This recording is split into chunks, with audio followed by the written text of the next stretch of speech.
নমস্কার বন্ধুরা, eternal truth YouTube চ্যানেলে আপনাদের সকলকে স্বাগত। কমেন্টে লিখুন জয় মা কালী, শেয়ার করুন প্রিয়জনের সাথে। চ্যানেলটিতে যদি নতুন হয়ে থাকেন সাবস্ক্রাইব করুন আরও নতুন নতুন গল্পের জন্য। আজকের আধ্যাত্মিক কাহিনী।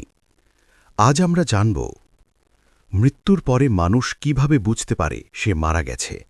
মৃত্যুর পর আত্মার রহস্যময় কাহিনী। গ্রাম বাংলার একটি ছোট্ট গ্রাম, নাম শ্যামপুর। চারদিকে সবুজ ধানক্ষেত, মাঝখানে একটি পুরনো শিব মন্দির। সেই গ্রামেই থাকতেন এক ভক্ত মানুষ, নাম হরিদাস। হরিদাস ছিলেন খুব সৎ ও ধার্মিক মানুষ। প্রতিদিন ভোরবেলা তিনি উঠে গঙ্গাজল দিয়ে স্নান করতেন, তারপর শিব মন্দিরে গিয়ে ধূপধুনো জ্বালিয়ে প্রার্থনা করতেন, হে মহাদেব, জীবনে যেন কখনো অন্যায় না করি। গ্রামের সবাই তাকে খুব সম্মান করত। কিন্তু মানুষের জীবন তো অনিত্য। একদিন হঠাৎই তার জীবনে এমন একটি ঘটনা ঘটল যা তার আত্মাকে নতুন এক জগতে নিয়ে গেল। সেদিন আষাঢ় মাসের এক ভয়ঙ্কর ঝড়ের রাত। আকাশে বিদ্যুৎ চমকাচ্ছে, বাতাসে গাছগুলো কাঁপছে। হরিদাস তখন বাজার থেকে বাড়ি ফিরছিলেন। হাতে ছিল কিছু ফল আর প্রসাদের সামগ্রী। হঠাৎ বজ্রপাত হল, এক বিকট শব্দ। মুহূর্তের মধ্যে সব অন্ধকার হয়ে গেল। হরিদাস মাটিতে পড়ে গেলেন। তারপর সবকিছু যেন থেমে গেল। কিছুক্ষণ পরেই হরিদাস চোখ খুললেন। তিনি ভাবলেন, আমি বোধহয় অজ্ঞান হয়ে পড়েছিলাম। তিনি উঠে দাঁড়ালেন, কিন্তু আশ্চর্যের ব্যাপার হল তার শরীর একেবারেই হালকা লাগছে। কোনো ব্যথা নেই, কোনো ক্লান্তি নেই। তিনি হাঁটতে লাগলেন। হঠাৎ তিনি দেখলেন কিছু মানুষ রাস্তার পাশে ভিড় করেছে। কেউ একজন বলছে, আহা, হরিদাস কাকু মারা গেলেন। হরিদাস অবাক হয়ে বললেন, আমি তো এখানেই আছি, তোমরা এমন কথা বলছো কেন? কিন্তু কেউ তার কথা শুনল না।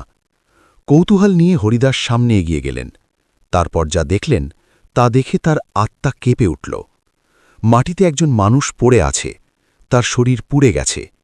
লোকেরা বলছে বজ্রপাতে মারা গেছে। হরিদাস ভালো করে তাকালেন। তারপর তার হৃদয় কেঁপে উঠল, কারণ মাটিতে পড়ে থাকা সেই মানুষটি তিনি নিজেই। হরিদাস কাঁপতে কাঁপতে বললেন, এটা কি করে সম্ভব?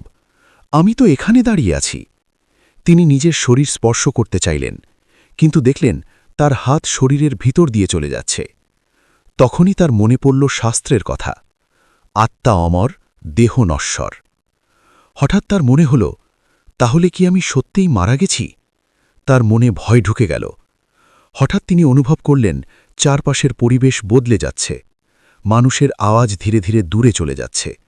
আকাশ যেন অন্যরকম হয়ে উঠছে। এক অদ্ভুত নীল আলো চারদিকে ছড়িয়ে পড়ছে। ঠিক তখনই তিনি দেখলেন দূরে দুইজন অদ্ভুত মানুষ দাঁড়িয়ে আছে। তাদের গায়ে অদ্ভুত পোশাক, চোখে ভয়ঙ্কর দৃষ্টি। তারা ধীরে ধীরে হরিদাসের দিকে এগিয়ে এলো। হরিদাস ভয়ে জিজ্ঞেস করলেন, আপনারা কে? তাদের একজন গম্ভীর কণ্ঠে বলল, আমরা যমদূত। হরিদাসের বুক কেঁপে উঠল। তিনি বুঝলেন এটা মৃত্যু পরবর্তী জগৎ।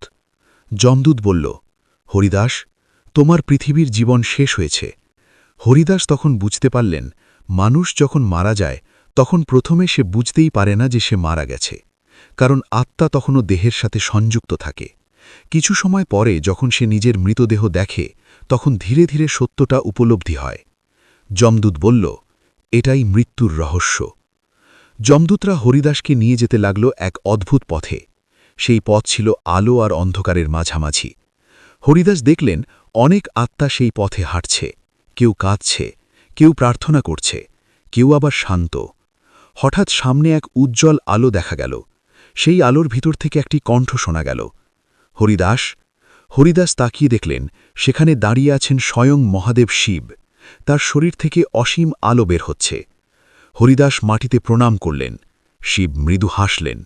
তিনি বললেন, তুমি সারা জীবন সত্য ও ধর্মের পথে চলেছ। তোমার আত্মা ভয় পাবে না। মৃত্যু শেষ নয়, এটি নতুন যাত্রার শুরু। হরিদাসের মনে তখন এক অদ্ভুত শান্তি নেমে এলো। এই গল্প আমাদের একটি গভীর সত্য শেখায়। আধ্যাত্মিক মতে মৃত্যুর পর প্রথমে মানুষ বুঝতে পারে না যে সে মারা গেছে। তার আত্মা কিছু সময় পৃথিবীর কাছাকাছি থাকে। যখন সে নিজের মৃতদেহ দেখে বা অদ্ভুত জগৎ অনুভব করে তখন ধীরে ধীরে সত্যটা উপলব্ধি হয়। শাস্ত্রে বলা হয়েছে, দেহ মরে, আত্মা কখনো মরে না। জীবনে সৎ কাজ করুন, ঈশ্বরের নাম স্মরণ করুন, কারণ মৃত্যু শেষ নয়, এটি আত্মার নতুন পথচলা। এই ছিল আজকের আধ্যাত্মিক কাহিনী। আপনাদের এই গল্পটা যদি ভালো লেগে থাকে, লাইক, কমেন্ট, শেয়ার, সাবস্ক্রাইব অবশ্যই করবেন। পুরো গল্পটা শোনার জন্য ধন্যবাদ।